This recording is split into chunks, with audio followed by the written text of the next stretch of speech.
यह भारत का वो कुंड है जहां भगवान परशुराम ने अपनी मां की हत्या करने के बाद अपने हाथ से चिपकी हुई कुल्हाड़ी से मुक्ति पाई थी।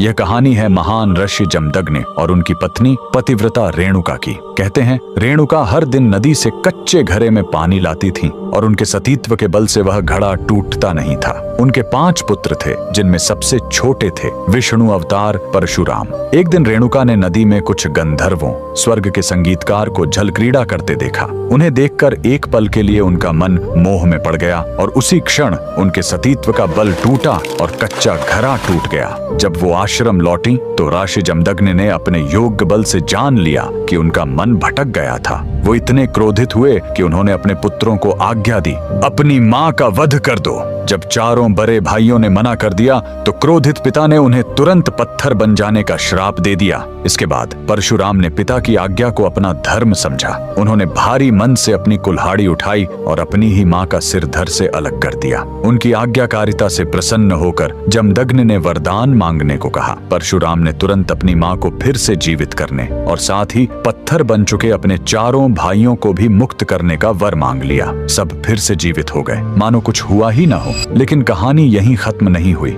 मातृ हत्या का पाप उस कुल्हाड़ी पर एक दाग की तरह चिपक गया और वो उनके हाथ से अलग ही नहीं हो रही थी। उस पाप से मुक्ति पाने के लिए वह दर दर भटकते रहे, लेकिन कोई भी तीर्थ उस कुल्हाड़ी को छुड़ा नहीं सका। अंत में वह पहुंचे पूर्वी हिमालय की लोहित नदी के किनारे और जैसे ही उन्होंने इस कुंड के जल को छुआ, चमत्कार हुआ। कुल्हाड़ी अपने आप उनके हाथ से छूट गई। यही पवित्र स्थान आज अरुणाचल प्रदेश में परशुराम कुंड के नाम से जाना जाता है। आज भी हर साल मकर संक्रांति पर हजारों श्रद्धालु यहाँ इस विश्वास के साथ डुबकी लगाने आते हैं कि यह कुंड उनके सारे पापों को धो डालता है, ठीक वैसे ही जैसे इसने स्वयं भगवान परशुराम को पाप मुक्त किया था। भगवान परशुराम को दिल से मानने वाले सभी भक्त कमेंट्स में जय परशुराम जरूर लिखें।